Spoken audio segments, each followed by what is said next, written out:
What to do if you are pulled over by the police and the common trick police officers use to make you incriminate yourself. Hello everyone, my name is Darkmoore and I was an ex-police officer for just under 10 years. Now we've all been there, you're driving down the road and suddenly your rearview mirror flashes with blue light and your arsehole falls out. You're sat there thinking, what did I do? Did I leave the dead body in the back of the car? Have I accidentally got a kilogram of cocaine in my boot and I've not realised? Now providing you don't think you're in Grand Theft Auto, you pull over to the side of the road and a police officer appears at the side of your window. Now the police are legally allowed to pull over anybody in England and Wales who are driving a mechanically propelled vehicle on a public road. Basically, if you're driving a car on a public road, the police can stop you. The police are allowed to pull you over, they can check your details, they can ascertain the driver's name and address, and they can also perform checks on the vehicle, MOT, insurance, tyre treads, etc. So when the police officer pulls you over, they will often ask this question, and this is where you need to be aware of what the police have to do compared to what the police sometimes do.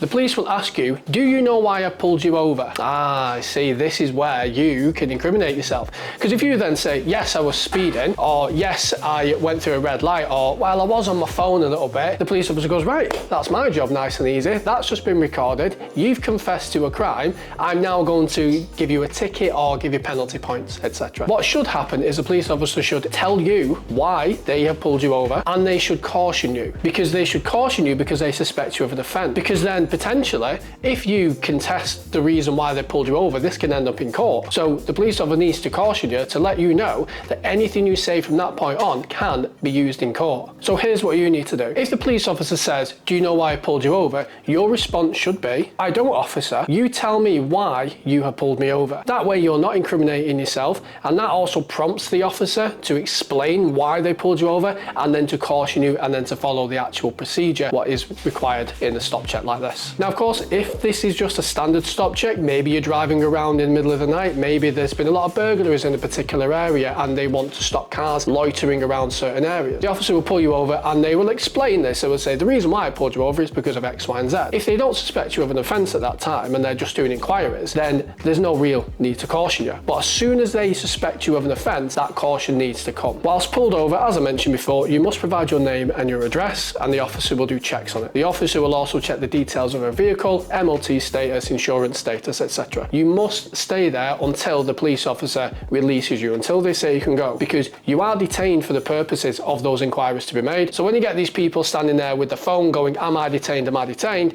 Yes, you fucking are. And through complying with the officer's request, if you weren't wearing a seatbelt, or if you maybe were on your phone, or you just snipped a red light, chances are the officer will think, okay, this is just an ordinary person, this is just a normal hardworking person, they made a little mistake, I'll just give them a warning, I won't give them a ticket.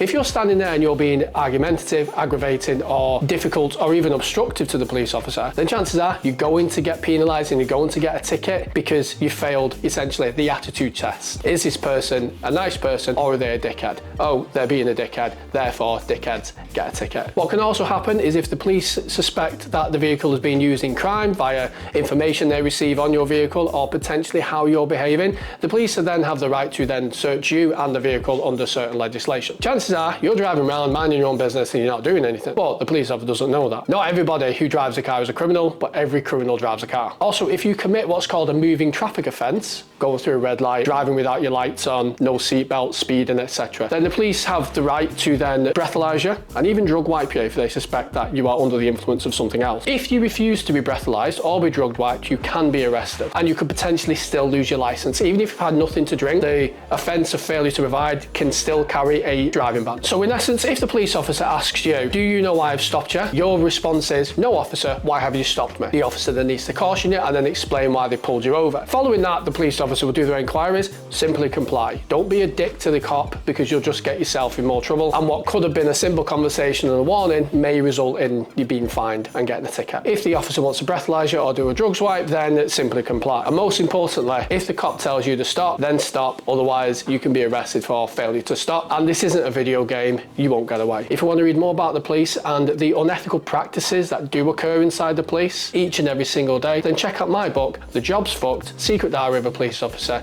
right now in the description of this video.